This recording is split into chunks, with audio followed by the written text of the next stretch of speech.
কলেজের গেটে উর্মি, তিয়াশা, মনোরমা, সুরেশ, বিতান দাঁড়িয়েছিল। ওদের ভয় করে না কলেজে এমন কেউ নেই হয়তো। উর্মির ছায়াও কেউ পাড়াতে চায় না। সাজগোজও খুব অদ্ভুত ওর। এখনও বাইকের ওপর হেলান দিয়ে শুয়ে আছে। একটা পা আরেকটা পায়ের ওপর রেখেছে। মুখের ওপর একটা টুপি দিয়ে মুখটা ঢেকে রেখেছে। ওর পরনে কালো বুক খোলা জ্যাকেট, তার ভেতরে কালো একটা টি শার্ট, সাথে কালো প্যান্ট আর কালো শু। মুখটা দেখা না গেলেও ওর কাঁধ ছড়ানো বাদামি চুলগুলো বেশ দেখা যায়। কৃষ্ণচূড়া গাছের এই জায়গাটা বেশ ছায়া। শীতকাল হলেও আজ একটু রোদ্দুর আছে। কলেজ মাত্র শুরু, এমএ পড়ে ওরা। কলেজে আসার একমাত্র কারণ হলো ছাত্রদের ওপর অত্যাচার করে মজা নেওয়া। এখনও অবধি অনেক কমপ্লেন গেছে প্রিন্সিপাল স্যারের কাছে, কিন্তু তাতে বিশেষ কোনো সুবিধা হয়নি। উর্মি সেনের বাবা আশু সেন এই কলেজের শেয়ারে আছেন, কাজেই তার দাপট অনেক বেশি। এমনকি তার বাবাও বার কয়েক চেষ্টা করেছিলেন মেয়েকে ভালো করার, কিন্তু হয়নি। একমাত্র মেয়েকে আর বেশি কী বা বলতে পারেন। মা রিমা দেবী নিজেও কম চেষ্টা করেননি, কিন্তু যখন একবার উর্মি বলেছে আমি বাড়ি ছেড়ে চলে যাব, তখন সবাই মিলিয়ে গেছে। শক্তি আর খাটাতে পারেনি। কলেজ সংসদে আছে উর্মি। নেতারা অবধি ওর পায়ে পড়ে থাকে। যে ছেলেগুলো ওর সাথে সারাক্ষণ ঘোরে তারা সব কলেজ রাজনীতির সাথে যুক্ত। কানের হেডফোনটা দূরে রেখে বিতান উঠে এলো উর্মির কাছে। হে উমি, দেখ মালটাকে। মালটা নতুন না? দেখ কেমন কবি কবি ভাব। ও মাই গড, এটাকে চটকে দিতে হ্যাপি লাগবে। উর্মি টুপিটা সরিয়ে উঠে দাঁড়ালো। ওর মুখটা এবার দেখাই যায়।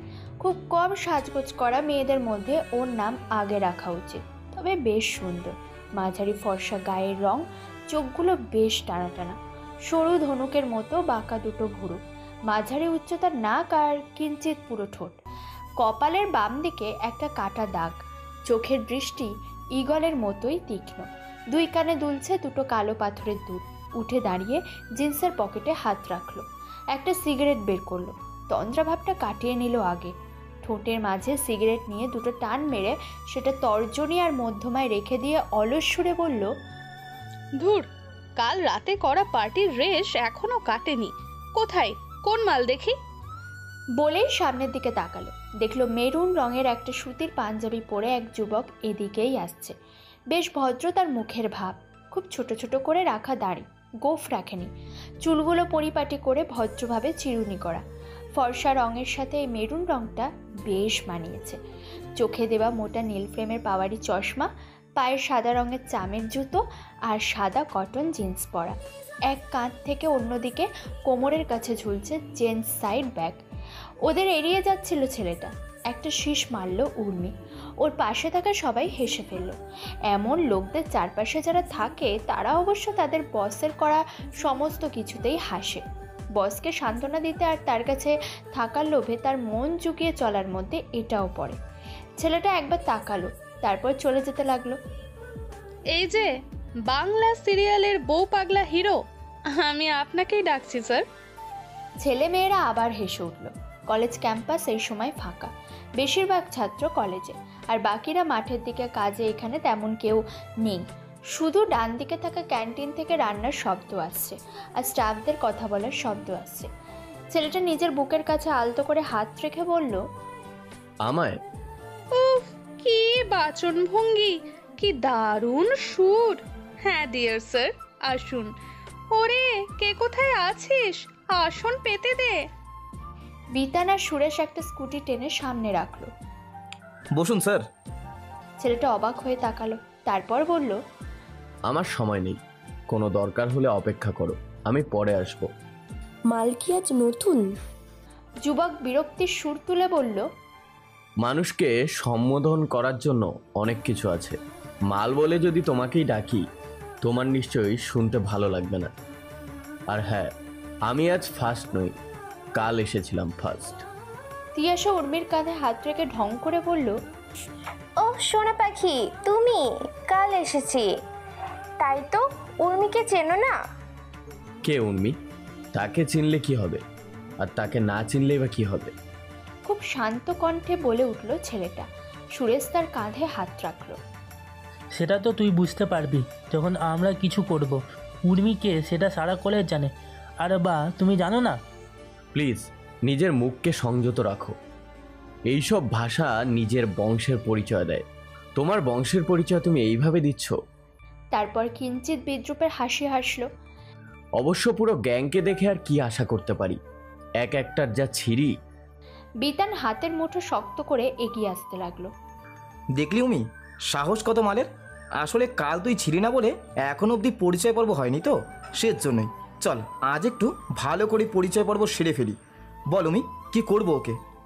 গাছের উল্টো দিক করে ঝুলিয়ে রাখি, সারা কলেজ দেখবে। দাঁড়া।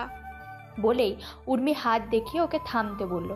তারপর এগিয়ে এলো ছেলেটার দিকে। ছেলেটা তখন হাসছে। দুটো হাত ওপরের দিকে করে মুখ ঢাকতেই ওর দুটো হাতের পেশি ফুলে উঠল। টান টান হয়ে গেল ওর পাঞ্জাবির গুটিয়ে রাখা হাতা। ফ্যাল ফ্যাল করে ওর সেই পেশিবহুল হাত দুটো দেখছিল উর্মি। মনেই হয়নি ছেলেটার এমন শরীর থাকতে পারে। বাকিরাও তাই অবাক বিস্ময় তাকিয়ে রইল ওর দিকে। যুবক হাসি আটকে বলল, ও হ্যাঁ, কি করবে, তাড়াতাড়ি করে নাও, আমার সময়ের দাম আছে। উর্মি ওর কাছে গেল। তারপর হাতের সিগারেটটা ফেললো আর তর্জনী দিয়ে ওর কপালে স্পর্শ করল। আমি চাইলে তোকে এক্ষুনি কি করতে পারি সেটা তোর ধারণার বাইরে। ছেলেটি আবার হাসলো। ওকে, আমি ধারণা করতে চাই তোমরা কি কি করার ইচ্ছে করো, তবে যেন ভালো করে ধারণা করতে পারি যে তুমি কে। সাহস দেখে অবাক হয়ে যায় উর্মি। ওর কাছে এলো। তারপর ওর কলারটা ধরলো। এই সারা কলেজের সামনে আমি যদি তোর ইজ্জত এক্ষুনি শেষ করে দিই, তুই কি ধারণা করতে পারিস একটা মেয়ে তোর সাথে কি কি করতে পারে? নিজের কলারের ওপর থাকা উর্মির হাতটা সরিয়ে নিল ছেলেটা দুই হাতে। তারপর হেসে বলল, তুমি আমায় কিছু করতে পারবে না, কিন্তু আমি তোমায় করতে পারবো। বিতান অবাক হয়ে সামনের দিকে এগিয়ে এলো। উর্মির দিকে তাকালো। ছেলেটা উর্মির দিকে তাকালো। তুই এখনো অবধি সহ্য করতে পারছিস না? তুই বল ওকে কি করব? তোদের বাসর করার জন্য সব তৈরি করি, পাহাড়ের নির্জন ঘরে। উফ, ও টের পাবে কি? উমি, ওকে টের পাইয়ে দিতে হবে। বড্ড মুখ ওর, হাড়ে হাড়ে টের পাবে। বল উমি। আমার এত সময় নেই তোমাদের মতো গুন্ডাদের সঙ্গে গল্প করার জন্য, আমি আসছি। চলে যেতে লাগলো যুবক। ওর পেছনে ছুটে গিয়ে সামনে আসলো উর্মি আর একটা ল্যাং দিল। অমনি যুবক পড়ে গেল আর পড়ার আগে ধরে ফেললো উর্মিকে। ভাগ্যিস কেউ ছিল না সেই সময়, না হলে সারা কলেজ দেখতো এই দৃশ্য। উর্মিকে ওপরে নিয়ে পড়েছে ছেলেটা। মুহূর্তে বিতান গিয়ে উর্মির দিকে হাত বাড়িয়েছে। উঠে আয় উমি। উর্মি উঠে এসেছে। শূন্যে একটা পাঞ্চ মারে রাগে। শিট! যুবক হেসে উঠে দাঁড়ালো। অন্যকে ফেলতে গিয়ে নিজেও কেমন পড়ে গেলে। আজ আর বাইরে ভালো লাগছিল না উর্মি। তার বদলে সেকেন্ড পিরিয়ডে বাংলা ক্লাসটা করবে ভাবলো। সকাল সকাল এত বড় একটা অপমান এখনো হজম করতে পারছে না। সবাইকে নিয়ে তাই ক্লাসের দিকে রওনা হলো। ওদের দেখার পর ক্লাসের ভেতরে একটা চাপা গুঞ্জন উঠল। সানগ্লাস খুলে বুকের কাছে রাখলো উর্মি। কোন স্যার আসবে রে?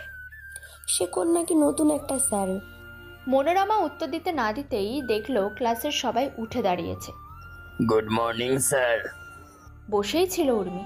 আচমকা দরজার দিকে তাকিয়ে ওর পুরো শরীর শীতল হয়ে উঠল। স্যারের বেশ আর কেউ না, সেই যুবক। পরনে সেই মেরুন পাঞ্জাবি, মোটা ফ্রেমের চশমা, ছোট করে রাখা দাড়ি, সেই ভদ্রসুলভ মুখ। এমনকি তার নজরও পড়েছে উর্মির দিকে। ক্লাসে স্যার এলে বসে না থেকে দাঁড়াতে হয়, এটা বুঝি অনেকের পরিবার শিক্ষা দেয় না। উর্মির দুদিকে বসা সুরেশ আর মনোরমা ওর হাতে হাত রাখলো। দোস্ত উঠে দাঁড়া। একটু আগেই আগের বেঞ্চে ছেলে দুটো গল্প করছিল। এই স্যার নাকি যেমন ভালো তেমন খারাপ। প্লিজ দোস্ত। হ্যাঁ ওঠ প্লিজ, দেখছিস না কেমন করে তাকিয়ে আছে আমাদের দিকে। শেষে ওকে টেনে তুললো ওরা। উর্মি দাঁড়িয়ে ওই স্যারের দিকে খুব তীক্ষ্ণ নজরে দেখতে লাগলো। এটা স্যার? কোনো মতেই ওর কেন যেন মনে হলো না এটা স্যার হতে পারে। বয়স কত? এমন হ্যান্ডসাম লুক বলেই কি বোঝা যাচ্ছিল না তার বয়স? হ্যাঁ, স্বীকার করছে উর্মি, দেখতে অসামান্য স্যারকে। কিন্তু ওর কি? ওই লোকটা ওকে একটার পর একটা অপমান করেছে, ও সেগুলো এখনো হজম করতে পারেনি। এবার ওর পালা। সে যেই হোক, এই কলেজের ছাত্র বা স্যার, শেষ দেখেই ছাড়বে উর্মি। তাকে ভালো মতো শিক্ষা দেবে। পড়াতে শুরু করেছেন স্যার। আগের বেঞ্চের মেয়েটার পিঠে খোঁচা মেরে রাখলো উর্মি। মেয়েটি কেঁপে কেঁপে পেছনে তাকালো। আচ্ছা, তুই কি জানিস এই স্যারের নামটা ঠিক কি? হ্যাঁ, অপরাহ্ন সরকার। ঠিক সেই মুহূর্তে রাগে একটা কণ্ঠ এসে পৌঁছালো উর্মির কানে। এই গুন্ডার মতো পোশাক পরা মেয়েটা, ওঠো। হ্যাঁ তুমি, দাঁড়াও। বাধ্য হয়ে উঠে দাঁড়ালো উর্মি। স্যার বই হাতে নিয়ে সামনে এসে দাঁড়ালেন। আমি তোমাকেই বলছি, আমি তোমায় দেখেছি গেটে গুন্ডার মতো থাকতে। তুমি কি কেবল গুন্ডাগিরি করে বেড়াও? উর্মি ফিসফিস করে বলে উঠল, এটাও বলুন আপনার সাথে কি করেছে এই গুন্ডা মেয়েটা? স্যার আরও জোরালো কণ্ঠে বলে উঠলেন, তুমি কি কেবল একটা কাজই পারো? ক্লাসে এসেও তো দেখছি একে ওকে ডিস্টার্ব করছো। তোমার বাড়িতে কিছু বলেন না নাকি তারাও এমন গুন্ডা? আপনি জানেন আমার বাবা কে, কি করতে পারে আপনার? চাকরি থেকে বের। ওকে আটকে দিল স্যারের রূঢ় কণ্ঠ। সেটা বাদ দিয়ে গর্ব করার মতো কি কিছু আছে তোমার কাছে? একটা প্রশ্ন করি, উত্তর দাও। বলেই স্যার প্রশ্ন করলেন। কোনো উত্তর দিতে পারল না উর্মি। তুমি ক্লাস থেকে বেরিয়ে যাও। বাধ্য মেয়ের মতো বেরিয়ে যেতে লাগলো উর্মি। সারা ক্লাসের ছেলেমেয়েরা একসাথে হেসে উঠল। একবার দাঁড়িয়ে গিয়ে গোটা ক্লাস আর স্যারকে দেখলো উর্মি, আর মনে মনে প্রতিজ্ঞা করলো, খুব শীঘ্র ওই মুখটা আমি ভেঙে গুড়িয়ে দেব অপরাহ্ন সরকার। দেখবি তুই আমি আসলে কি জিনিস। সাপের লেজে পা দেওয়ার পর তার ছোবল খেতে কেমন লাগে এটা দেখবি না তুই? ক্লাসের বাইরে এসে দাঁড়িয়ে রইল উর্মি। তারপর কি মনে হতেই একেবারে নিচে চলে গেল। এই একটা লোকের কথা শুনে আমি ক্লাসের বাইরে দাঁড়িয়ে থাকবো? কখনো নয়। আচ্ছা বাবাকে একবার ফোন করে বলবো। না থাক, এবার বাবা নয়, আমি এই লোককে নিজেই শাস্তি দেব। সব সময় বাবাকে ডেকে নেওয়াটা বাচ্চামি হবে। নিচে এসে গাছের তলায় বসলো। না, বরং সংসদ রুমে যাবে। সংসদ রুমে ছেলেদের হই হুল্লোড় আজ নেই। ভেতরে ঢুকে তো অবাক উর্মি, খুব কম ছেলে আছে এখানে। একটা সিগারেট ধরিয়ে বিরক্তির সুরে বলল, হোয়াট ইজ দিস গাইস? ছেলেরা সব কোথায়? অর্পণ একটু হাসলো। নতুন স্যার এসেছে না, শালা ওই মালটা সব পণ্ড করে দিল। বলেছে শুধু সংসদ নিয়ে থাকলে কলেজের বাইরে কবি পার্টিতে যোগ দিতে, না হলে কলেজে এসবের জায়গা না, ক্লাস করতে হবে মন দিয়ে। সিগারেটের স্বাদ তিতা লাগলো এবার। সেটা ফেলে দিয়ে বেঞ্চের ওপর পা দিয়ে নরম চেয়ারে বসলো। কি রে কৌশিক, তোরা কি করছিলি? কৌশিক ঢোক গিলে বলল, খুব মেরেছে ভাই। কি? হ্যাঁ। এত বড় সাহস ওর! আমি তো আসলে ওকে খাসি করে দেব ভাবছি। দেখি কোথায় মুখ লুকাই তারপর। তুমি আগে তোমার মুখ লুকানোর কথা চিন্তা করো উর্মি সেন। উর্মি তড়াক করে উঠল। দেখলো দরজা দিয়ে স্যার এগিয়ে আসছেন। উঠে তার সামনে গিয়ে দাঁড়ালো। কি করবেন অপরাহ্ন সরকার? আপনি জানেন আমি কি করতে পারি। এমন করবেন না যে লেজ গুটিয়ে পালানো ছাড়া উপায় থাকবে না। হেসে ফেললেন স্যার। তার কথা কোনো রকম ভয় কাজ করলো না তার মধ্যে। যারা ভীতু তারা অন্য কাউকে ভয় দেখায়। যাদের নিজের সামর্থ্যের উপর ভয় থাকে না তারা অন্যের উপর এমন হুমকি দিয়ে বেড়ায় না। আপনার জ্ঞান আমি শুনতে আসিনি এখানে। এই কলেজ আমার রাজত্ব। আপনি প্লিজ সরে যান। আপনার এই নরম সুন্দর মুখটা ভেঙে গুড়িয়ে দিতে আমার কষ্ট হবে, বিশ্বাস করুন। বরং চুমু খেতে ইচ্ছা করবে। তোমার মুখ দিয়ে কি সর্বদাই এমন নর্দমার মতো কথাবার্তা বেরিয়ে আসতে থাকে? তোমার ওটা মুখ নাকি নর্দমা? কি বললেন? দাঁতে দাঁত চেপে বলে উঠল উর্মি। তারপর আশেপাশে ছেলেদের দিকে তাকিয়ে বলে উঠল, কি রে, তোরা কিছু বলবি না? স্যার তাদের দিকে তাকাতেই তারা বেরিয়ে যেতে লাগলো। এবার আমাদের ক্লাস আছে। অনেক বেশি অবাক হলো উর্মি। তথাগত তার দিকে তাকালো উর্মি। কিন্তু তোমাদের কজন সিনিয়রের তো ক্লাস থাকে না, তোমরা কোথায় যাবে? সে একটু থতমত খেয়ে বলে উঠল, আসলে আমরা সংসদ। আমাদের উচিত কলেজের সব কিছু ভালোভাবে যাতে চলে সেটার খেয়াল রাখা, তাই করতে যাচ্ছি। যাতে কলেজের ছাত্ররা কোনো রকম খারাপ কাজ না করে, মন দিয়ে পড়াশুনো করে, তাদের জন্য যাতে কলেজের নাম উজ্জ্বল হয়, দেখতে হবে না। সবাই বেরিয়ে গেল। উর্মি স্যারের দিকে সরু চোখে তাকালো। আপনি সবার উপর কি জাদু করেছেন? ঠিক যেটা তোমার উপরে করব। এবার বলো, আমি তোমায় বলেছি ক্লাসের বাইরে দাঁড়াতে। তুমি বিশ্ব ব্রহ্মাণ্ড চক্রীর মতন ঘুরে বেড়াচ্ছ কোন সাহসে? হেসে ফেললো এবার উর্মি। আপনি আমার সাহসের দেখলেনই বা কি? মিস্টার হাঁদারাম, এই জাস্ট শুরু। কি? আমি হাদারাম? 101 বার। আর এবার আমি আপনাকে তোয়াক্কা না করে কলেজ থেকে বেরিয়ে যাব। কোথায় যাবে? বেড পার্টনার খুঁজতে, আজ রাতের জন্য। হ্যাঁ, আপনি হবেন তো চলুন। বলেই উর্মি হেসে উঠল আর স্যারকে তোয়াক্কা না করে তার সামনে দিয়েই বেরিয়ে গেল। যাবার আগে পেছন থেকে একটা কথা শুনতে পেল। ঠিক আছে, একদিন তাই হবে, তোমার বেড পার্টনার। উর্মি থেমে গেল। কি সাহস লোকটার! পেছন ফিরে তাকিয়ে দেখলো স্যার না দাঁড়িয়ে হেঁটে চলে যাচ্ছেন অফিস রুমের দিকে। আর দাঁড়ালো না উর্মি, নিজের স্কুটিটা নিয়ে বেরিয়ে পড়ল। এই কলেজের নিজের পছন্দের জায়গাগুলো কেমন বিষাক্ত লাগছে ওর। দম আটকে আসছে এসবে। ভালো লাগছে না, দূরে যেতে হবে। তাও যদি একটু ভালো লাগে। তারপর দেখে নেবে ওই হাঁদারাম অপরাহ্ন সরকারকে। তাকে বুঝিয়ে দেবে ও কি জিনিস। এখন অবধি হাসি মুখে বলা কথাগুলো শুনে স্যার স্রেফ নর্মাল ভেবেছেন সব কিছু। ভাবতে থাকুক, একেবারে 440 ভোল্টের শক দেব। মা বাড়িতে ছিলেন না, কোথাও একটা মনসা মন্দিরে পুজো দিতে গেছেন। ফিরে আসতেই মায়ের কাছে এগুলো উর্মি। ওর পরনে এখন একটা 3/4 প্যান্ট আর টি শার্ট। মা প্রসাদ দিলেন ওকে। নে, মা তোকে সুবুদ্ধি দিক। মাকে ওর দারুণ লাগে, কিন্তু মায়ের মতো হতে চায় না। মা সারাদিন পরিবারের জন্য খেটে চলেন আর পূজার্চা নিয়ে ব্যস্ত থাকেন। প্রসাদ খাওয়ার পর গিয়ে দেখলো মা শাড়ি বদলে একটা সাধারণ সুতির শাড়ি পরেছে। ওকে দেখে হাতটা টেনে ধরল। আয় দেখি, তোর চুলগুলো একেবারে ছনের নুড়ি হয়ে রয়েছে। এগুলো দিয়ে তো ঘর লেপা যাবে। মা, তুমি আমার মাথায় আবার তেল দিয়ে দেবে? মা কোনো কথা শুনলে তো। দোতলা স্নেহের বারান্দার চেয়ারে মা বসলেন। তারপর ওকে পায়ের কাছে বসিয়ে মাথাটা নিজের কোলের কাছে রাখলেন। এক হাতে নারকেল তেল। মা, আমার ভালো লাগে না। চুল টেনে রাগের ভঙ্গিতে বলে ওঠেন মা। একদম চুপ কর। তোর ভালো লাগছে কিনা সেটাকে একবার জিজ্ঞেস করেছি? কিন্তু মা, সারাদিন ছেলেদের মতো করে ঘুরে বেড়ায়, আবার পকর পকর কথা। মা ওর মাথার চুলে তেল দিতে থাকেন। এখানে থেকে নিচতলার গেটের কাছে দারোয়ান দাঁড়িয়ে থাকতে দেখা যায়। সে এখন খৈনি ডলছে। তারও আগে একটা বড় বাগান, তারপর গ্যারেজ, গেটের অপর প্রান্তে রাস্তা, যানবাহন চলছে তাতে। ফেরিওয়ালার হাঁক ডাক কানে আসে। ছেঁড়া চুলের বদলে নিয়ে যান আশবাস। চুড়ি নেবেন নাকি দিদি, চুড়ি? মা চুল টানেন আবার। আগে স্বপ্ন ছিল একটা মেয়ে হবে, তাকে বেশ সুন্দর ওই ওই ফ্রক কিনে দেবো, গাউন কিনে দেবো, শাড়ি চুড়ি কিনে দেবো। কিছু হলো? তুই বেটা মানুষের এইসব পড়িস? বিশ্বাস কর, দেখলে কান্না আসে। তুমি কাঁদতে থাকো, আমি আসি। চলে যেতে চায় উর্মি। মা টেনে ধরেন। জানিস, গরমের ছুটিতে মামাবাড়ি গিয়ে তোর সে কি উৎপাত! একবার তো লিচু গাছের ডাল ভেঙে পড়ে যাচ্ছিস। তোর বাবাইদা আছে না? বাবাইদা? হ্যাঁ।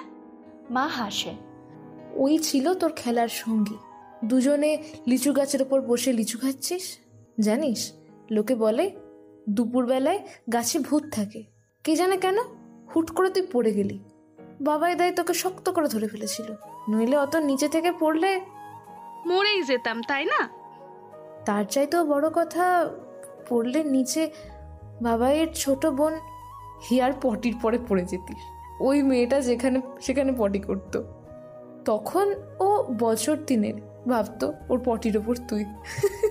ওর পটির ওপর তুই। মা হাসতে থাকেন, কিন্তু হাসি পায় না উর্মির। মা ওর জীবনের চাইতে ওই পটি নিয়ে ভাবলেন বেশি। মা হেসে গড়াগড়ি খাচ্ছেন। উঠে গেল উর্মি। ঘরে এসে ফুটবলটা হাতে নিল। অমনি স্যারের মুখটা মনে পড়ে গেল। ফুটবলটা ছুঁড়ে দিল সামনের ফুলদানির দিকে। শব্দ করে এত বড় ফুলদানিটা চুরমার করে ভেঙে গেল। মা ছুটে আসেন। এই কি হলো রে? পড়ে যাওয়ার গল্প শুনে কি পড়ে গেলি নাকি? মায়ের এই কথাটা আরো জ্বালা ধরায় ওর মধ্যে। বিছানায় মুখ থুবড়ে পড়ে গেল। যাও তো মা, বিরক্ত করো না। মা হতভম্ব হয়ে ওর দিকে তাকিয়ে রইলেন। তারপর বাইরের দিকে বেরিয়ে ডেকে উঠলেন, এই মুনিয়া, মুনিয়া, কাঁচের টুকরোগুলো তুলে ডাস্টবিনে ফেলতো না। তোর দিদিমণির ঘরে কে জানে কি সব ভীমরতি ওর চীনের এত সুন্দর শোপিসটা মহারানী ভেঙে দিলেন একেবারে। একেবারে আমার দজ্জাল শাশুড়ি। বাপের বংশ ছাড়া আর কার মতো হবে? অথই ঘুমে তলিয়ে যেতে লাগলো উর্মি। তাই মায়ের এই কথাগুলো খুব বেশিক্ষণ ওর কানে বাজে না। শুধু এইটুকু শুনতে পেল, মনিয়া এসে একটা প্লেটে কাঁচের টুকরোগুলো তুলছিল আর বলছিল, একেবারে আপনার শাশুড়ির জেরক্স কপি। তো মাসি কেমনে ভাঙলো এইটা? আস্তে আস্তে সবকিছু জোরালো হয়ে উঠতে লাগলো উর্মির কাছে। তারপর কোথায় যেন হারিয়ে গেল। সবচেয়ে বড় কথা, আজ একটা অদ্ভুত স্বপ্ন ও দেখতে লাগলো। ওর সামনে সেই রাগী মুখটা দাঁড়িয়ে আছে। হ্যাঁ, চিনতে পেরেছে, মিস্টার হাদারাম, অপরাহ্ন সরকার, ওর সব চাইতে বড় শত্রু। আবার স্বপ্নে আসা হয়েছে? কি দুঃসাহস! উর্মি তার দিকে তাকিয়ে বিশ্রীভাবে হাসল। আপনি ভাবছেন আপনার ওই রাগী চোখ দুটো দেখলে আমি ভয় পাবো মিস্টার হাদারাম? কখনো না। স্যার বেশ গম্ভীর গলায় বলে উঠলেন, আমি কি তোমায় ভয় পেতে বলেছি? তো কি? বলার পরেই স্যারের চোখের দিকে তাকালো উর্মি। আর ওর অবাক লাগলো, স্যারের চোখ দিয়ে যেন নেশা ঝরছে। স্যার ওর দিকে এগোচ্ছে, পিছিয়ে আসছে উর্মি। একটা সময় গাছের সাথে ধাক্কা খেয়ে বুঝলো আর যাওয়ার জায়গা নেই।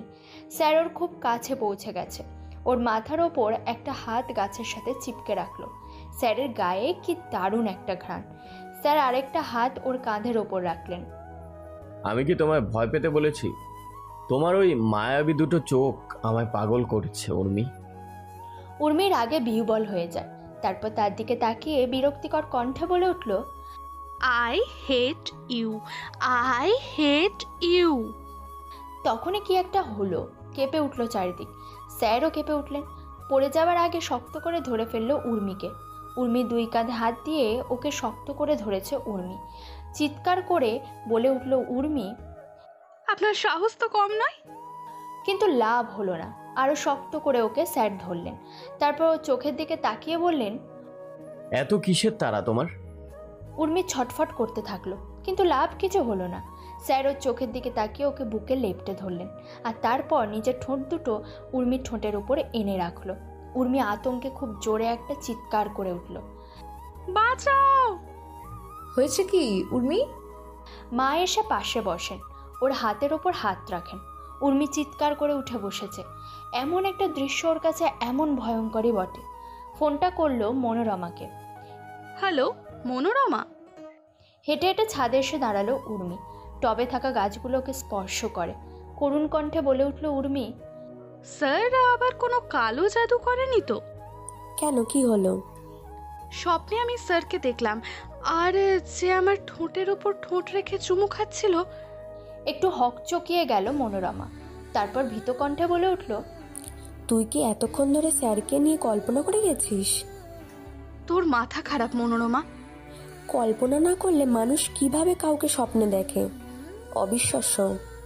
স্যার দেখতে যে সুন্দর। আর কি কি করলো? এই বেবি হলে কি নাম রাখবি? মুখের ওপর ফোনটা কেটে দিল উর্মি। তোর সাথে যদি ওই স্যারের ফুলসজ্জা আমি না করাতে পারি তো আমিও উর্মি নই, দেখে নিস। একটু দাঁড়িয়ে থেকে বেসিনের সামনে গিয়ে দাঁড়ালো। তারপর চোখে মুখে বেশ ভালো করে জল দিতে লাগলো। একটু পর এসে ফোন করলো সুরেশকে। আর ওকে অবাক করে দিয়ে সুরেশ বলে ওঠে, কিরে, স্বপ্নটা কি দীর্ঘ সময় ধরেছিল? তার মানে ওই মনোরমার বাচ্চা এইটুকু সময়ের ভেতরেই সবার মধ্যে খবরটা ছড়িয়ে দিয়েছে। রাগে অপমানে ফোনটা দূরে রেখে নিচে নেমে এলো উর্মি। এইসব বন্ধুর চাইতে না থাকাই ভালো। ঘরটা আবছা আলো আর অন্ধকার। একটা লোক তার সামনে চেয়ারে বসে আছেন। মাঝ বয়সী লোকটা রাস্তার দিকে গাড়ি যাতায়াত দেখতে দেখতে ব্যস্ত হয়ে উঠলেন। কোথায় তোদের বস? এখনো এলো না কেন? ঘরে ছড়িয়ে ছিটিয়ে তিনটে চারটে যুবক। সমবয়সী লোকটার সামনে টেবিলে দুটো গ্লাস জুস খাওয়ানো হয়েছে তাকে। এবার বেয়ারে এসে কফি দিয়ে গেল। একটা যুবক এগিয়ে এলো। আসলে বস একটা বড় কাজের সাথে যুক্ত হয়েছে কিনা তাই আজকাল তাকে একটু কম পাওয়া যাচ্ছে অফিসে। তবে আপনি চাপ নেবেন না, আপনার কাজ ঠিক করে দেবেন। আচ্ছা, আপনার কাজটা কি? কেবল ওই মেয়েকে শেষ করে দেওয়া তো? লোকটি এক কাপ কফি চুমুক দিয়ে বললেন, সে তোদের বস এলেই বলবো। আমি শুনেছি তার কাজে বেশ নামডাক, দেখবো কেমন কাজ করে। বসকে সন্দেহ করলে কিন্তু সে কাজ ঠিকমতো করবেন না। যেমন ভগবানের উপর বিশ্বাস করেন তেমনই করতে হবে তাকে। এখনো অবধি তার কোনো কাজ হাতছাড়া যায়নি। তবে নির্ঘাত মাঝখান থেকে এই বড় কাজটা করতে গিয়ে ফেসে গেলেন। তাকে রীতিমতো খাটতে হচ্ছে। এমনকি নিজেকে পরিবর্তন করতে হচ্ছে। তাহলে ভাবুন বস আমাদের কাজের জন্য ঠিক কতটা সিরিয়াস। এমন একজনও পাবেন না, প্রমিস। লোকটি মৃদু হাসলেন। কাজে বেলাতেই দেখা যাবে। উর্মি ঠিক করলো কদিন কলেজে যাবে না। এই শক্ত মেয়েটাকে ওই একটা মাত্র লোক কিনা একটা দিনে কেমন বিরক্ত করে দিল। মা, আমি মামার বাড়ি যাব। মা রুটি করছেন, ওর দিকে অবাক হয়ে তাকিয়ে বললেন, বাবাই তোর কথা শোনার পর বুঝি হুট করেই মামার বাড়ির কথা মনে পড়ে গেল? না মা, অনেক দিন যায়নি। মামা কি ভাববে? দিদুন মারা যাওয়ার পর থেকে তো আমরা তাদের ভুলেই গেছি, তাই না? ওকে, তোর বাবা আসুক, আজ আর ফিরবেন না, কাল আসবেন। আমি কালই যাব মা। কালকেই? হ্যাঁ, বাবা আসলে জানিয়ে দিও, ফোনে কন্ট্যাক্ট করে নেব। বাবা বরং আনতে যাবে। রান্নাঘর থেকে বেরিয়ে এলো উর্মি। মাথাটা ফ্রেশ করে ফিরে এসে ঠিক এর বদলা নেবে। তার আগে নিজেকে আরও ভালোভাবে তৈরি করতে হবে। ওই একটা লোককে শিক্ষা না করতে পারলে ওর জীবনে একটা বড় খামতি থেকেই যাবে। তারপর কাকে বলে নাকানি চোবানি সেটাও বুঝিয়ে দেবে। অপরাহ্ন সরকারকে এই শহর থেকে দূরে কোথাও ভাগিয়ে দেবে। অপরাহ্ন নিজের ঘরে এসে ঢুকলো। আজ কাজের মেয়ে বাসিনী আসেনি। ঘরটা কেমন ছন্নছাড়া হয়ে আছে। কাঁধে থেকে ব্যাগটা রাখলো একদিকে রাখলো চশমাটা। তারপর ঘরের লাগোয়া ওয়াশরুমে গেল। পাঞ্জাবি প্যান্ট খুলে একটা সাদা তোয়ালে পেঁচিয়ে নিল কোমরে। ওর পেটানো পুরুষালী শরীর উন্মুক্ত হয়ে আসে। জিম করা শরীরের প্রত্যেকটি খাঁজ বেশ স্পষ্ট। লোম ট্রিম করা চওড়া বুক, হাতের পেশি ফোলা, শক্ত দীঘল কাঁধ, তারপর পেটের সুস্পষ্ট সিক্স প্যাক। ওপরে জলের গতিটা বাড়িয়ে দিল। ও শরীর জুড়ে নেমে এলো পরিষ্কার জলের ধারা। তারপর ওর উন্মুক্ত শরীর বেয়ে নামতে লাগলো নিচের দিকে। ভিজিয়ে দিল ওর শরীর, মন, সব কিছুই। ঘরে একটা শর্ট প্যান্ট আর টি শার্ট গায়ে দিল। আরেকটা বার মাথার চুলগুলো মুছে নিয়ে বিরক্তির সুরে বলে উঠল, ওই পোশাকগুলো পরতে মোটেও ভালো লাগছে না, স্রেফ বাধ্য হয়ে। বাইরে সন্ধে নামবে করছে। শহরতলি ধরে ঘরে ফিরে যায় মানুষের সাথে কাক, বক, শালিক। এখনো মাঝ আকাশে কিঞ্চিত লেগে আছে দূরের সূর্যটার কমলা আভা। ফোনটা বেজে উঠল। কানে ধরতে একটা পুরুষ কণ্ঠ বেজে উঠল, কিরে, সারা বিকেল অপেক্ষা করে আছি। কেন বে, কি হয়েছে? আমি টায়ার্ড ছিলাম। একটা কেস আছে। তো কি করব বোকা, তোরা আছিস কি জন্য? এইটুকু হ্যান্ডেল করতে পারিস না? এই, তুই এত ক্ষেপে উঠছিস কেন বলতো? আমি রাখছি, তোদের যা ইচ্ছা হয় কর। সব সময় কি আমি করব? কত দেবে? 1,2,000 বলেছি। ওকে, আমার থেকে যা যা লাগে নিয়ে যাবি। ফোনটা কেটে কিচেনের দিকে এগোলো। একটা গানের সুর অজান্তেই মুখ দিয়ে বেরিয়ে আসে, তাই হু করে গানটা গাইতে লাগলো আর কফি তৈরি করতে লাগলো। এমন সময় আরেকটা ফোন বেজে উঠলো। স্ক্রিনে নামটা দেখে চমকে উঠলো। মনে মনে বলে উঠল, কাজটা কি ঠিক করতে পারিনি? অপরাহ্ন ফোনটা ধরল। হ্যালো। হ্যাঁ বলুন। ঠিক আছে, আমি মাথায় রাখবো। বাই দ্য ওয়ে, কাল সকালের মধ্যে টাকাটা দেবেন। আপনার সেকেন্ডের পেমেন্ট।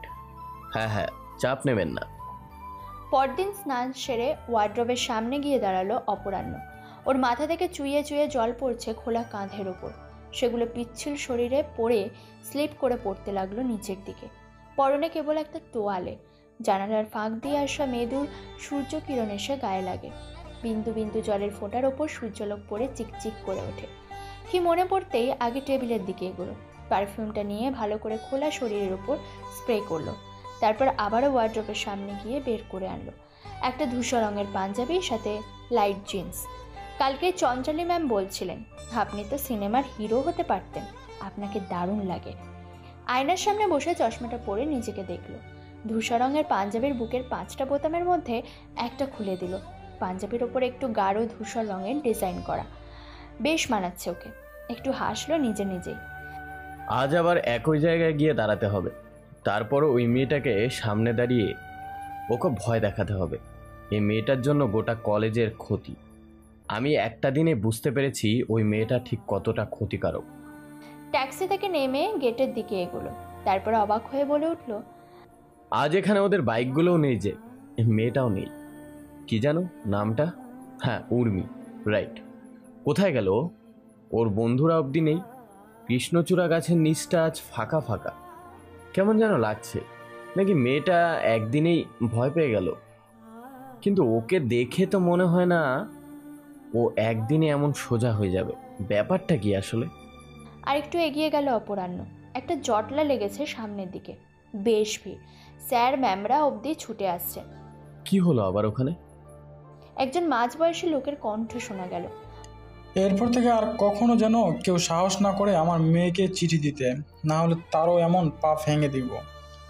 অপরাহ্ন আরও কিছুটা এগিয়ে গেল। ভিড়ের জন্য মাঝে লোকজনদের দেখতে পাচ্ছে না। আশেপাশে বেশ জটলা। ভিড় থেকে বেরিয়ে আসতে থাকা সুসময় বাবুর কাছে জিজ্ঞেস করলেন, স্যার কি হয়েছে? ওকে হাতের ইশারায় উনি ডাকলেন। পাশে এগিয়ে গেল অপরাহ্ন। এত ভিড় এখানে, কি হয়েছে? সুসময় বাবুর বয়স আন্দাজ 50 হবে। মাথার চুল প্রায় নেই, টাক। গায়ের রং কালো, গোফ আছে ঠোঁটের উপর। আলাপ করে বুঝেছিল অপরাহ্ন উনি বেশ ভালো মানুষ। বুঝলে কি না অপরাহ্ন, নিজের মেয়েটাকে একেবারে গোল্লায় নিয়ে যাচ্ছেন উনি। উনি মানে? কলেজে এসেছো মানে মেয়েটাকে চিনবে? 1 নম্বরের বদমাশ মেয়ে। কে স্যার? ওই উর্মি সেন? উনি হেসে কদম গাছটা নিচে দাঁড়ালেন। হ্যাঁ, পরিচয় হয়ে গেছে দেখছি। এই কলেজে আসলে পরিচয় হবেই নাই বা কেন? তার কিছু হয়েছে? হ্যাঁ, কোন একটা নতুন ছেলে ওকে চেনে না, আর অচেনা অবস্থায় প্রেমপত্র দিয়েছে।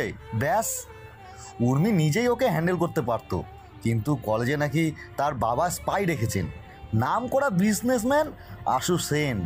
উনি স্পাই মারফত শুনে গুন্ডা নিয়ে এসেছেন, ছেলেটাকে আচ্ছা করে মেরেছেন, পা ভেঙে দিলেন। অপরাহ্ন অবাক হলো। সারা কলেজ তামাশা দেখছে। কাউকে ভালো লাগলে অপরাধ, তাকে ভালোবাসার কথা বলাটা অপরাধ। দেখুন, মেয়েটাকে বলেছে ভালোবাসে। মেয়েটা কি করবে না করবে তার ব্যাপার, ওকে তো জোর করেনি। ও যে এমন একটা ফ্যামিলির। যাই হোক, ধনী বলে তাকে প্রপোজ করা যাবে না। আপনারা আটকাচ্ছেন না কেন? কে আটকাবে? ওই লোকের সামনে কে যাবে? ছেলেটা বাঁচলে হয়। এ কি, কোথায় যাচ্ছ অপরাহ্ন? একজনকে মরতে দেখতে পারি না। দাঁড়িয়ে কথাগুলো শক্ত কণ্ঠে বলে উঠল অপরাহ্ন। তারপর হনহন করে সেদিকে এগিয়ে যেতে লাগলো। পেছন থেকে সুসময়বাবু ডেকেই চলেছেন, যেও না, প্রাণের ঝুঁকি আছে। ওই লোক নিজের সম্মানের জন্য সব করতে পারেন। সাইড দেখি, সাইড, এই যে এইদিকে যেতে দাও। ভিড় ঠেলে এগিয়ে আসছিল অপরাহ্ন। উর্মি ওর বাবার পাশে ছিল। এবার স্যারকে দেখে মৃদু হাসলো। অন্তত দেখুন ওই হাঁদারাম লোকটা, যে ওর বাবার কত পাওয়ার, ঠিক কোথায় সে হাত রেখেছে, কত বিষধর ছোবল খেতে পারে তার একটা নমুনা দেখা উচিত।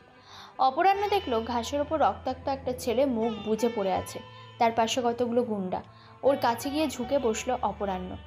হেই, তুমি কি ঠিক আছো? আশু সেন বিরক্ত কণ্ঠে বলে উঠলেন, এই, এটা কে রে আমার সামনে এসে আমার শিকারকে টাচ করে? একজন স্যার এগিয়ে এলেন। উনি অপরাহ্ন সরকার, কলেজের নতুন শিক্ষক বলেই কিছু জানেন না। বলেই অপরাহ্নের পিঠে হাত রাখলেন। উঠে এসো, উনি কে তোমায় পরে বলবো। কিন্তু এক চুলো উঠল না অপরাহ্ন, কঠিন দৃষ্টিতে তাকিয়ে রইল। আশু সেন ওর দিকে ঝুঁকে দাঁড়ালো। শুনতে পাচ্ছ না? সরে যাও, তুমি জানো আমি কে? তার দিকে তাকালো অপরাহ্ন। যে এত লোকের মাঝে একটা ছেলেকে খুন করতে পারে, তাকে আপাতত আমার একটা খুনি বলেই মনে হচ্ছে। আর কোনো পরিচয় দিতে হবে না। চাপা গুঞ্জন উঠল ছাত্রছাত্রীদের ভেতর থেকে। স্যার ম্যাম সকলেই হতবাক হয়ে তাকিয়ে আছেন। সুসময়বাবু বিড়বিড় করে যাচ্ছেন, তোকে বাঘের গুহায় কে ঢুকতে বললো রে বাপ? আশু সেন বিস্মিত হলো। তুমি ভুল করলে তোমাকেও আমি শাস্তি দিতে দুবার ভাববো না। তুমি জানো ও কি করেছে? অপরাহ্ন ছেলেটাকে কোলে তুলেছে। ছেলেটা নেতিয়ে আছে, তার লাল রক্ত অপরাহ্নের ধূসর পাঞ্জাবিকে লাল করে দেয়। আশু সেন আর উর্মির মুখোমুখি ওইভাবে দাঁড়িয়ে বলে উঠল, আমি যাচ্ছি ওকে নিয়ে, আপনি আটকে দেখান। কেমন মেয়ের উপর আপনার ভরসা, যাকে কেউ প্রপোজ করলেও আপনার মাথা ঘুরে ওঠে। কেউ আপনার মেয়েকে ভালোবাসবে না? ভালোবাসা কি অন্যায়? তার ভালো লাগতেই পারে। আপনার মেয়ে রিজেক্ট করে দিক, সে তো জোর করছে না। তাই বলে কেউ ভালোবাসলে তার সাজা এইভাবে দিলে ঘরে ঘরে প্রত্যেকেই রক্তাক্ত হতো। আপনি কখনো কাউকে ভালোবাসেননি, আপনার মেয়ে কখনো কাউকে ভালোবাসবে না, তখন তাকেও এমনভাবে মেরে ফেললে দারুণ হবে, তাই না? একটা প্রাণের মূল্য জানেন? তার বাবা মায়ের শূন্যতা আপনি আপনার টাকা দিয়ে পূরণ করতে পারবেন? কাউকে খুন করার অধিকার আপনার নেই। বলেই হনহন করে ছেলেটাকে নিয়ে বেরিয়ে গেল অপরাহ্ন। সারা কলেজ ওর দিকে তাকিয়ে আছে। উর্মি আর আশু সেনও তাই মূর্তির মতো তাকিয়ে দেখছে ছেলেটার সাহস। আশু সেনের মুখের ওপর আজ অবধি কেউ এইভাবে কথা বলেনি। উর্মির কানে কথাগুলো বাজতে থাকে। একটা প্রাণের মূল্য জানেন? ওর বাবা মায়ের শূন্যতা টাকা দিয়ে পূরণ করতে পারবেন? দুটো একটা গুন্ডা এগিয়ে গেল অপরাহ্নকে ধরতে। সারা কলেজ দেখলো ওর যুদ্ধের খেল। ছেলেটাকে কাঁধে নিয়ে কেমন দুপা দিয়ে এক একটা ছেলের হাতে মুখে মেরে তাদের কুপোকাত করছে। অবশ্যই সারা কলেজ মুগ্ধ হয়ে দেখছিল। বীরের মতো এগিয়ে চলা অপরাহ্নকে। বাড়ি এসে ছটফট করতে লাগলো উর্মি। এসব কখনো হতে পারে ওর কল্পনার বাইরে। ওর বাবার মুখের ওপর নাকি আবার কেউ কথা বলতে পারে। বাড়িতে এসে আশুবাবু তার গুন্ডা বাহিনীর ওপর রাগ ছাড়লেন। তোরা অপদার্থ, ওই একটা ছেলেকে শেষ করে দিতে পারলি না? একজন মিনমিন করে বলে উঠল, ওর গায়ে এত জোর যে। ঠাস করে একটা থাপ্পড় খাবার পর তার কথা আটকে গেল। আশুবাবুর হাতের থাপ্পড় তার গাল যেন ফাটিয়ে দিল। চুপ কর হারামজাদা, তোরা এখনই আমার সামনে থেকে বিদায় হবে, জাস্ট এখনই। ওরা চলে যেতে উনি সোফায় বসলেন। স্ত্রী রিমা দেবী এসে তার গায়ের সাদা ব্লেজারটা খুলতে লাগলেন। এত রাগ করার কি আছে বলো তো? এবার একটু শান্ত হও। গলা আরো উঁচুতে উঠে আশুবাবুর। অতগুলো লোকের সামনে আমার কোনো মান সম্মান থাকে রিয়া? তুমি একটু বোঝো, ওই স্যারও ভুল কিছু বলেননি। একটা লোকের জীবনের দাম তার চাইতেও অনেক বেশি। উঠে গেলেন আশুবাবু। তোমরা মহিলা মানুষ, এইসব বুঝবে না, এগুলো পুরুষের কাজ, বুঝলে? উর্মিমা বোঝে, তাই আমি ওকে এত ভালোবাসি। তোমাদের আবেগ দিয়ে সব কাজ হয় না। আজ আমার মতো একজনের মাথা হেট হয়ে গেল, সেই দিকে তোমার কোনো হুঁশ নেই। তোমরা স্ত্রী জাতি কেবল করুণার পাত্র, এই কারণেই। বলেই উনি স্নানের ঘরে ঢুকে গেলেন। রিমা দেবী দাঁড়িয়ে রইলেন নিশ্চয়। স্বামীকে বলতে না পারলেও নিজের মনে বলে উঠলেন, এই স্ত্রী জাতি তোমাদের বংশ রক্ষা করে, তবুও তোমাদের কাছে কেবল দরকারি বস্তুর মতো থেকে গেল। উর্মি ঘরে ঢুকে ফ্রেশ হয়ে ব্যাগ প্যাক করছে। কাল যাবে মামা বাড়ি। আজ যেত, কিন্তু বাবার একটা কাজ পড়ে গেছিল, তাই কলেজে গিয়েছিল। আর গিয়েই এমন একটা ঝামেলা হলো। বরং কাল যাবে মামা বাড়ি।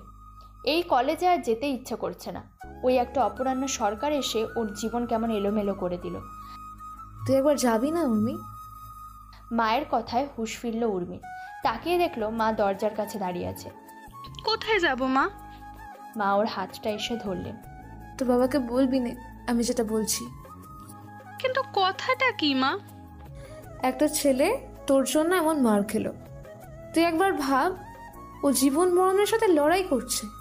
তুই একবার তাকে দেখতে যাবি না? এটা তোর দায়িত্বে পড়ে উর্মি। জানি ভুল করেছিস, কিন্তু একবার। কিন্তু মা, তোর ইগোতে আটকাচ্ছে। কিন্তু রোজ তোর জন্য কত মানুষ বিপদে পড়ছে উর্মি। কত লোক এমন মার খেয়েছে। এতগুলো লোকের অভিশাপ যদি তোর জীবনে নেমে আসে। ব্যাগ গোছাতে লাগলো উর্মি। এইসব ফালতু কথা মা। আমার বাবার এত টাকা, তা দিয়ে আমার সব কষ্ট মুছে যেতে বাধ্য। সীতা রাজকন্যা ছিল মা, এমনকি তার স্বামী আর্যাবর্তের সর্বশ্রেষ্ঠ রাজা ছিলেন। অথচ তার জীবনের অর্ধেক বনবাসেই কেটে গেল। তোমার দেবী সীতা সব মুখ বুজে সয়ে গেছেন, তাই আমি তো সেটা করব না। যাই করিস, একটা ছেলের কাছে অন্তত তোর ক্ষমা চাওয়া উচিত। তারপর একজন স্যার তোকে খারাপ ভাবতে পারে। ওই স্যারকে আমি এমনিতেই খুন করবার চেষ্টা করছি, তাতে সে আমায় খারাপ ভাবলো না ভালো ভাবলো আমার কিচ্ছু যায় আসে না। স্বামী বেরিয়ে গেলেন। সন্ধ্যা নেমেছে। দোতলার বারান্দায় বসলেন রিমা দেবী। রেলিংয়ের পাশের টবগুলোতে পরপর থাকা দুপুরমণি গাছে ফুটে থাকা টকটকে ফুলগুলো কেমন বুজে আছে নিস্তেজ হয়ে, ঠিক তার মতোই। বাতাস দিচ্ছে, তার উপর শীতকাল। তবুও বেশ ভালো লাগছে এখানে বসতে। সারা শহরটা জুড়ে কেমন চুপ করে সন্ধে নেমে এলো। তারপর একে একে সব আলো জ্বলে উঠল। স্বামীর ওপর কোনো প্রশ্ন উনি কোনোদিন করতে পারেননি। কোথায় যাবেন সেটাও তেমন জিজ্ঞেস করতে পারেননি, তাই আর জিজ্ঞেস করেন না। কোথায় যাবেন, কখন আসবেন, একটা কথা তার মনে দোলা দিয়ে যায়। উর্মি হবার পর তার স্বামী আশু সেন তাকে বাপের বাড়িতে বেশি যেতেও দিতেন না। বারবার যেন এড়িয়ে যেতেন ওখানে যেতে চাইলে।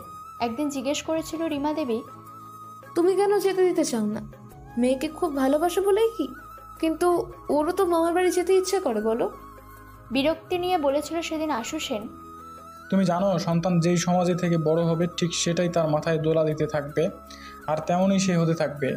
উর্মি যদি ওর দাদু বাড়ি যায় তবে তবে তবে কি? তোমরা গ্রামে থাকো, সবাই খেটে খাওয়া মানুষ, এমনকি তোমার বাপের বাড়িও তাই। আমি চাই না উর্মি ওখানে গিয়ে বেশি দিন কাটাক। ওর মধ্যে ওই ফালতু স্ট্যাটাস আসুক, এটা আমার মতো একজন নামজাদা ধনী ব্যক্তি কখনোই চাইবে না। তুমি জানো তো আমাদের মেয়ে কেমন হতে পারে ওখানে থাকলে। দেখো রিমা, তোমার যতদিন ইচ্ছে তুমি ততদিন থাকতে পারো, কিন্তু আমার মেয়েকে আমি খুব বেশি দিন থাকতে দিতে পারি না। আমি অস্বীকার করছি না তোমার যাওয়া, কিন্তু উর্মির ব্যাপার হলো আমার যতদিন ইচ্ছে ঠিক ততদিন থাকবেও। সেদিন কিছু বলতে পারেনি রিমা দেবী, কিন্তু আজ যখন উর্মি নিজে থেকে যেতে চাইছে, ওনার মনটা কেমন আনন্দে লাফিয়ে উঠেছে। আজ মা বেঁচে থাকলে কত আনন্দই না পেতেন। মায়ের যেন মন ভরতো না দু একদিন নাতিকে কাছে পেয়ে। এখানেও এসে ওনার বেশি দিন থাকতে ইচ্ছা করতো না, দিন 2 কিংবা 3, এর বেশি কখনো উনি উর্মিকে পাননি। মা! পাশে এসে দাঁড়ালো উর্মি। ওর পরনে বাইরে বেরোনো জ্যাকেট আর জিন্স, মাথায় পেঁচানো একটা মাফলার। কোথায় যাচ্ছিস মা সন্ধেবেলা? হাসপাতালে। ওই ছেলেটার একটা খবর নেওয়া সত্যি দরকার, বাবাকে বলবে না? সে কি আর বলি, কিন্তু চল আমিও যাব। হাসলো উর্মি। না না, ওখানে আমার শত্রু আছে, যখন তখন আমাদের মারপিট লেগে যেতে পারে। ওই হাঁদারামকে দেখলে আমার মাথায় রক্ত উঠে যায়। ওখানেও মারপিট শুরু হলে তোমার সম্মান থাকবে না। বাই। সাবধানে যা। মায়ের কথাগুলো ভাবছিল উর্মি, তার উপর স্যারের কথাগুলো। একটা ছেলে ওকে ভালোবাসার প্রস্তাব দিতেই পারে, তাই বলে তো ও পারে না তার জীবন নিয়ে নিতে। কত মানুষ তো কত মানুষের প্রেমে পড়ে, কেউ কি আর জীবন নেয় না।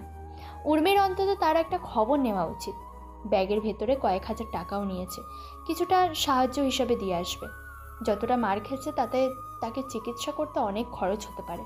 হয়তো ততটা সাবলীল নয় ওর পরিবার, হলে তো এতক্ষণ আশু সেনের বাড়িতে তাদের হাঙ্গামা দেখা যেত। মা ঠিক বলেন, গরিব মানুষদের সহ্য করার ক্ষমতা অর্জন করতে হয়, কারণ এদের ইচ্ছে হলেও সব সত্যি চিৎকার করে বলতে পারে না। স্কুটিতে আরও চাপ দিল উর্মি। খুব তাড়াতাড়ি ওকে গিয়ে আবার ফিরতে হবে। অপরাহ্ন পায়চারি করছে, ভালো লাগছে না কিছুই।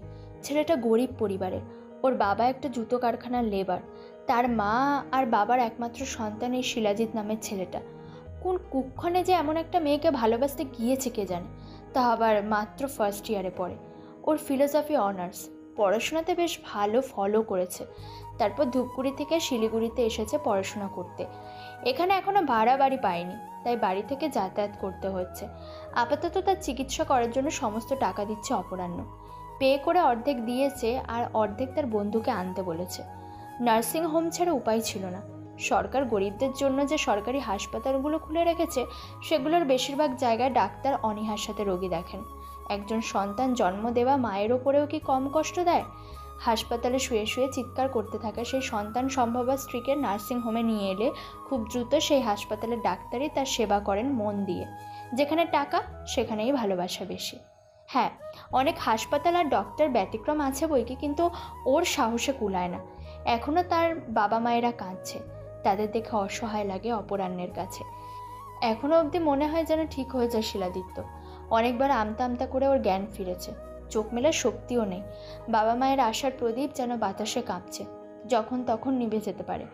ঘেন্না নিয়ে বলে ওঠে অপরাহ্ন, ঈশ্বর, তুমি ওই আশু সেনকে এমনই কষ্ট অনুভব করতে দিও, সেও যেন বুঝতে পারে হারানোর জ্বালা। ঠিক এমন সময় কাউকে দেখতে পেয়ে ওর মাথার রক্ত গরম হয়ে যায়, হাত মুঠো করে চরম আক্রোশে। ফুলে ওঠে ওর রক্তের দাগ লেগে থাকা পাঞ্জাবির হাতের কাজগুলো। শিরা স্পষ্ট হয় সেই হাতের মাংসপেশির ওপর, যেন মনের সমস্ত আক্রোশ থেকে একটা ঘুষি মেরেই দেবে ওই মুখটার উপরে। যাক, এখানে যে হাসপাতাল ছিল সেটাতে খোঁজ নিয়েছিল আগে উর্মি, না পাওয়ার পর নার্সিংহোম এসেছিল। এখানে রিসেপশনে আর জিজ্ঞেস করতে হলো না, তার আগে দেখলো দাঁড়িয়ে আছেন হাঁদারামটা। তারপর খেয়াল করলো তার হাতের মুঠোয়। এত রাগ কেন তার? যেন ঘুষি মারার জন্য প্রস্তুত। কাছে গিয়ে দাঁড়ালো। একটা মেয়ের গায়ে হাত তুলতে পারবেন না? হ্যাঁ, সেটাই তো একটা অদ্ভুত আইন। অনেক মেয়ে দোষ করলেও তাদের সাজা দেওয়া যায় না। দাঁতে দাঁত চিবিয়ে বলে উঠল অপরাহ্ন। তারপর একটু থেমে বলল, তবে কোনো না কোনো দিন তার চাইতেও বড় শাস্তি তুমি পাবে।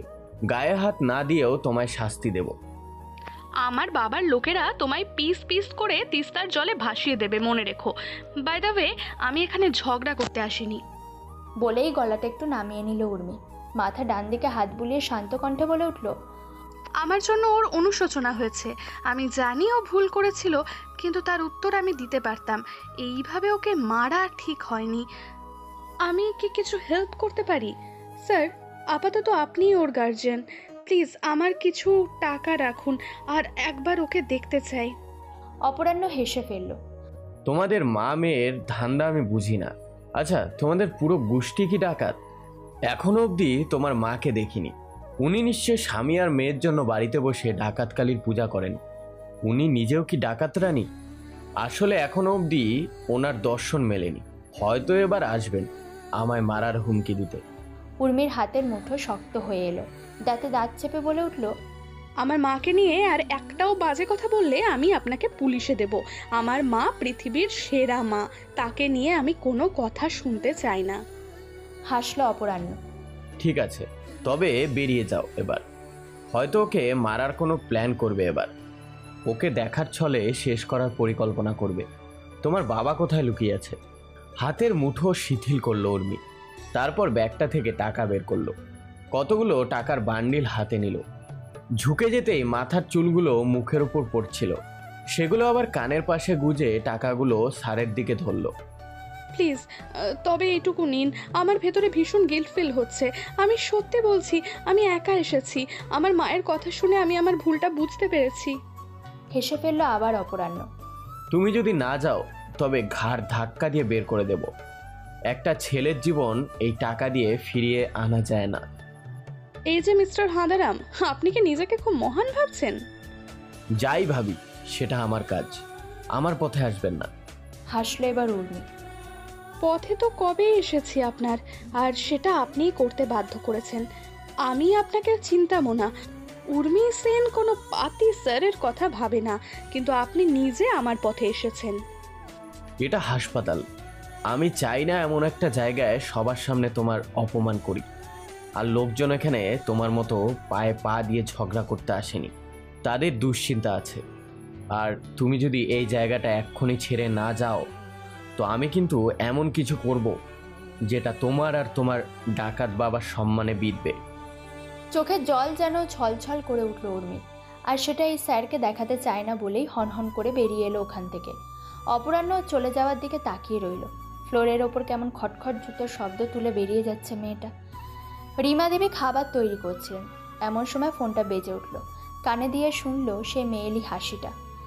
কি রিমা সেন, ওয়াইফ অফ আশু সেন, ভালো আছেন তো? মেয়েটার নাম সুজাতা। তার কণ্ঠটা শুনলেই রিমা দেবীর মাথাটা ঝমঝম করে ওঠে। তার ওপর বিকটভাবে হাসতে থাকে।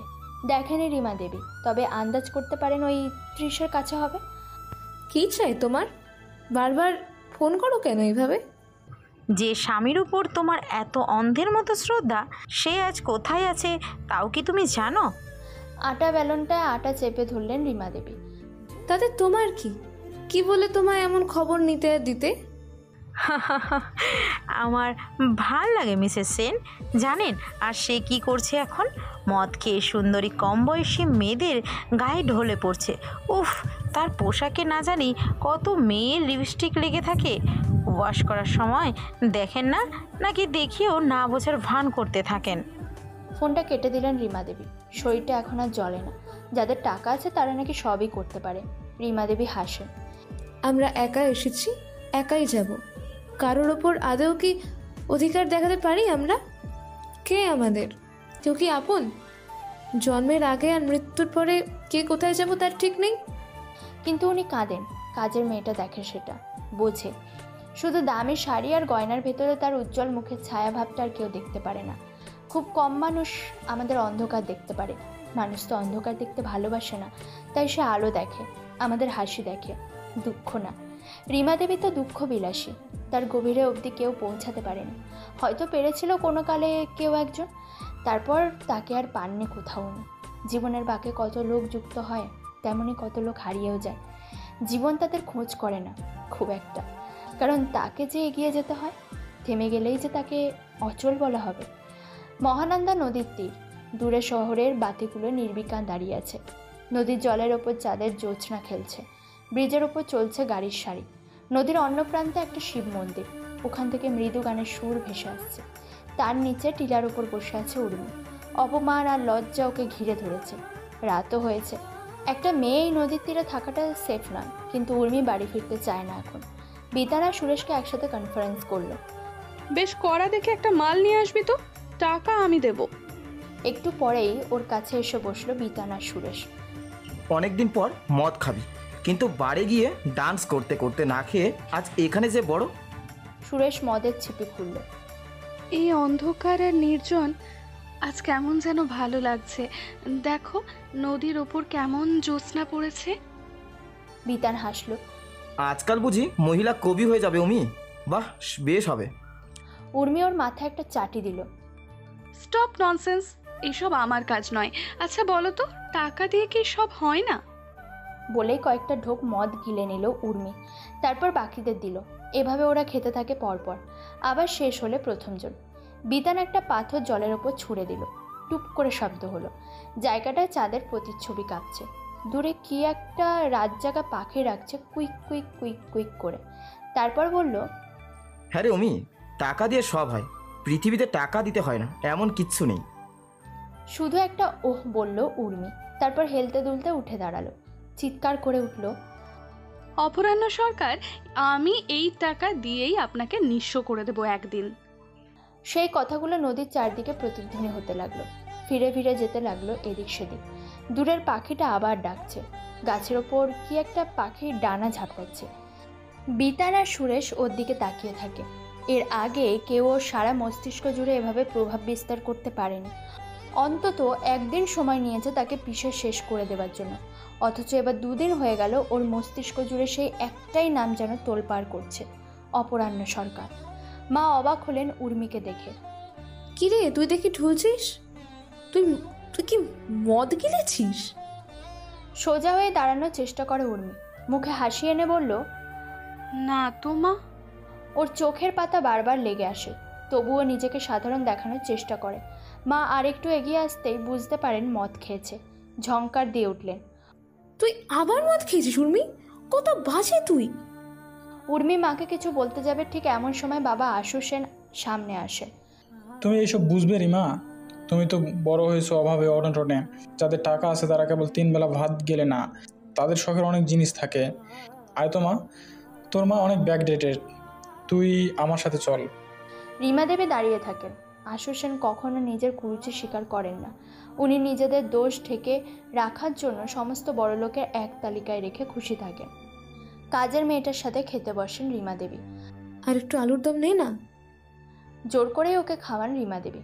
আজ এত আদর করে রান্না করেছেন, অথচ বাবা আর মেয়ে কেউই খাবে না। এমন তো প্রায় দিনই হয়ে থাকে। দুজনে বাইরে কোথায় কি খায় তার হিসেব দেয় না বাড়ির উচ্ছিষ্ট রিমা দেবীকে। তাই কাজের মেয়েটাই আপাতত হোর আপন। রুটি, বেগুন ভাজা, আলুর দম, সর্ষে দিয়ে শালুক ফুলের ডাঁটা এই শীতের রাতে বেশ যে উঠেছে। দুজনের মুখে তৃপ্তির হাসি ফুটে ওঠে।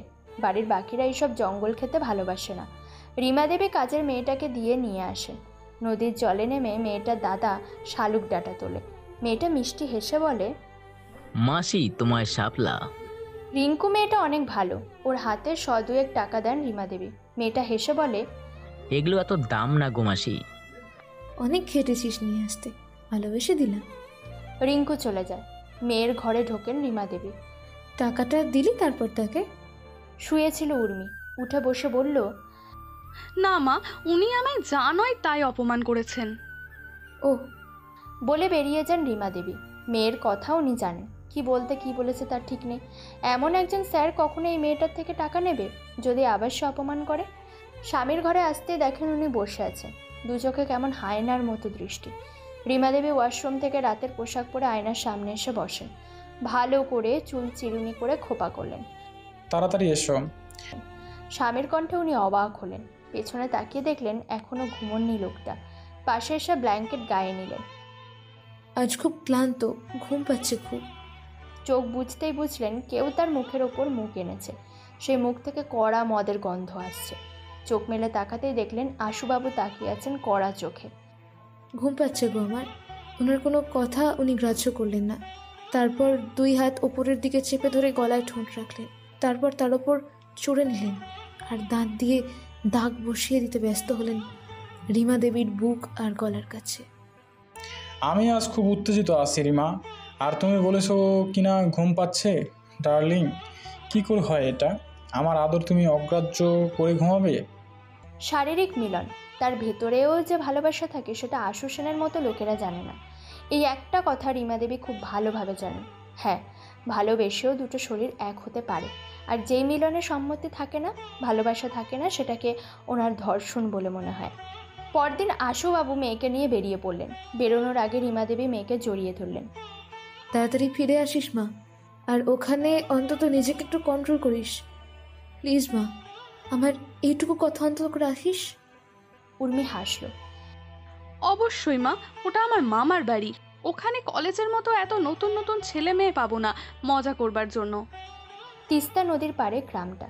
মায়ের মুখে যতবার বলতে শুনেছে ততবার মায়ের চোখে জল দেখেছে। কত অনুভূতি লুকিয়ে আছে মায়ের এই গ্রামটা নিয়ে। হয়তো সব মেয়েদের বাপের বাড়ি নিয়ে বিশাল একটা অনুভূতি থেকে যায় আজীবন, কারণ মেয়েদেরই যে সবচাইতে বেশি হারাতে হয়। ছোটবেলা থেকে বড় হওয়া নিজের ভাবা বাড়িটা হারাতে হয় সেই বাড়ির সব কিছু। একসাথে বড় হওয়া বন্ধুদের হারাতে হয়।